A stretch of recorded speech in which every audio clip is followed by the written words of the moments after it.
Hey everyone, Couch Investor back to another video for today. So after Intel reported earnings and gave a dire outlook on the semiconductor industry, especially in the first half of 2023, we directly have to think about the other players, AMD and Nvidia. Now, since AMD are next to report earnings, we have to talk a bit about them because, in my opinion, investors should expect a big hit when it comes to the PC segment. The data center segment, I believe, will do okay, but on the PC side, which already saw a huge hit in the last quarter, as you can see right here, the client revenue side decreased by 40% year over year. Data center revenue grew 45% to $1.6 billion. Gaming revenue, that's up 14% to $1.6 billion. And then embedded revenue, of course, with the acquisition of Xilinx, that's just a huge increase. So that's now $1.3 billion. Gross margin already took a hit as well, 42%. That's down 6 percentage points. Overall, unlike Intel, revenue here grew 29% to $5.6 billion. Now, all eyes will be on these two segments right here, the client side and the data center side. For the client side, from what we've heard Intel say, AMD should expect another big hit like that. Because if you listen through the earnings call as well, you know that Intel actually took some market share. Now, when you take market share in a growing market, then your competitors might be growing as well.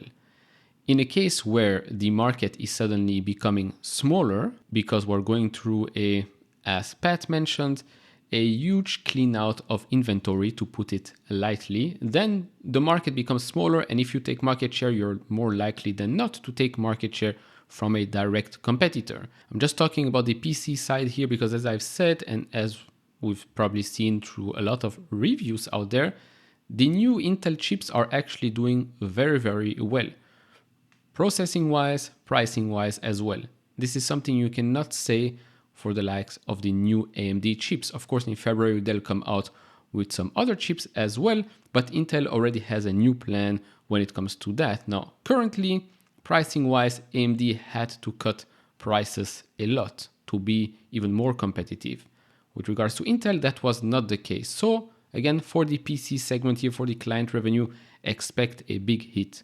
When it comes to data center, expect another good quarter for AMD, all things considered. Again, this is great for AMD and Nvidia to have a growing data center side, unlike Intel.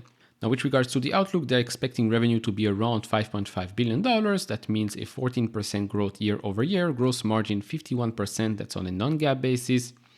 And then for the full year, $23.5 billion in revenue, growth of 43% year over year, with gross margin non-GAAP 52%. So again, a huge contrast here when it comes to AMD and Intel. Now, before I continue and touch on a couple of metrics and statistics that we've got, I would really appreciate it if you could hit that thumbs up button and subscribe if you have not. If you enjoy this type of videos, would really appreciate that. Helps the channel a lot. And if you want to support me and this channel a bit further, you can always check out the link down in the description and in the pinned comment to get the top 10 best stocks to buy now, or go to fool.com/couchinvestor. Now, for those that haven't watched the Intel video, here's a quick recap, but if you want, it's going to be in the top right corner. Now, revenue here dropped 28% year over year to $14 billion. Client computing is down 36%. Data center is down 33% year over year. Network and edge, that's down just 1%, but okay. Accelerated computing system, that's up 1%. Intel's foundry business, that's up 30%.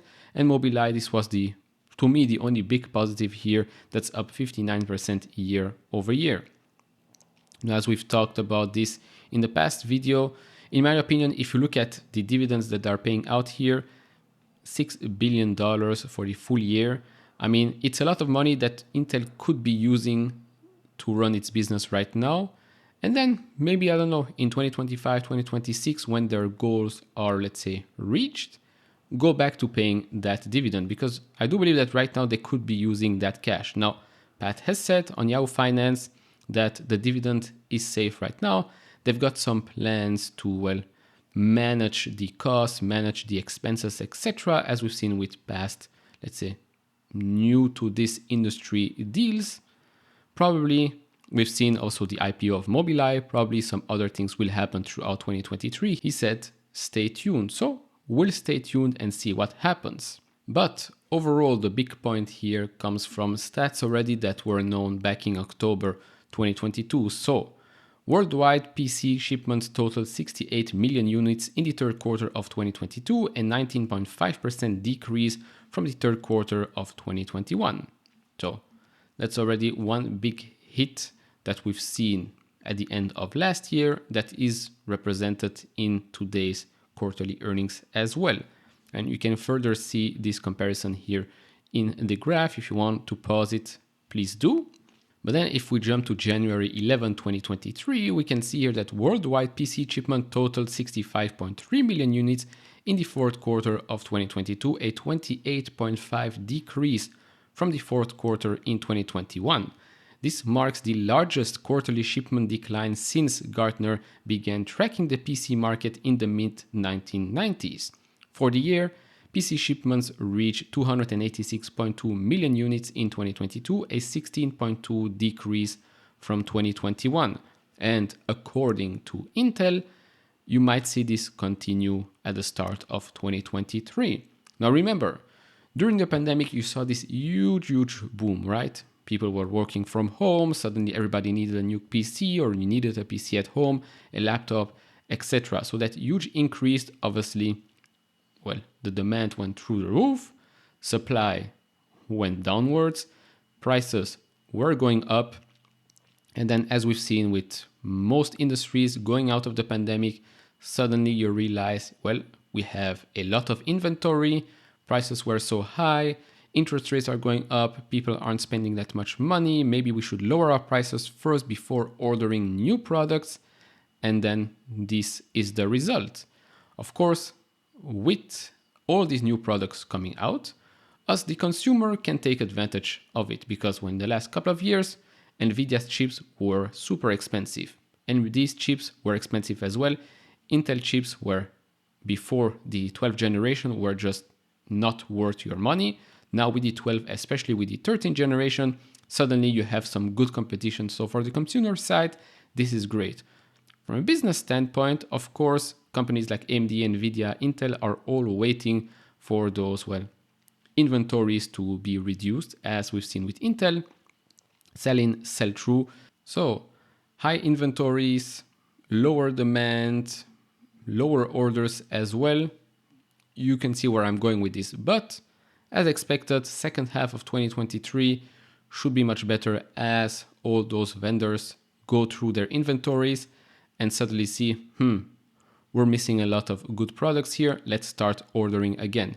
Could already happen in Q1, in Q2 maybe, but probably we'll see the huge effect in the back half of the year.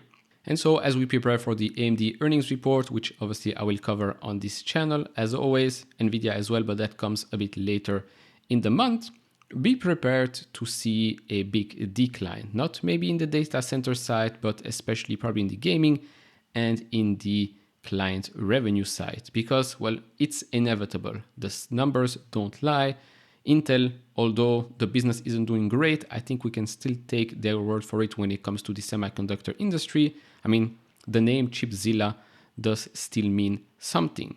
So that will be it for this video. Obviously, do share your thoughts down in the comments below. What are your expectations and what's your game plan with whatever is going to happen after the earnings report? Let me know down in the comments below. If you enjoyed this type of videos, leave it a thumbs up, subscribe if you have not, and I'll see you all in the next one. Bye bye.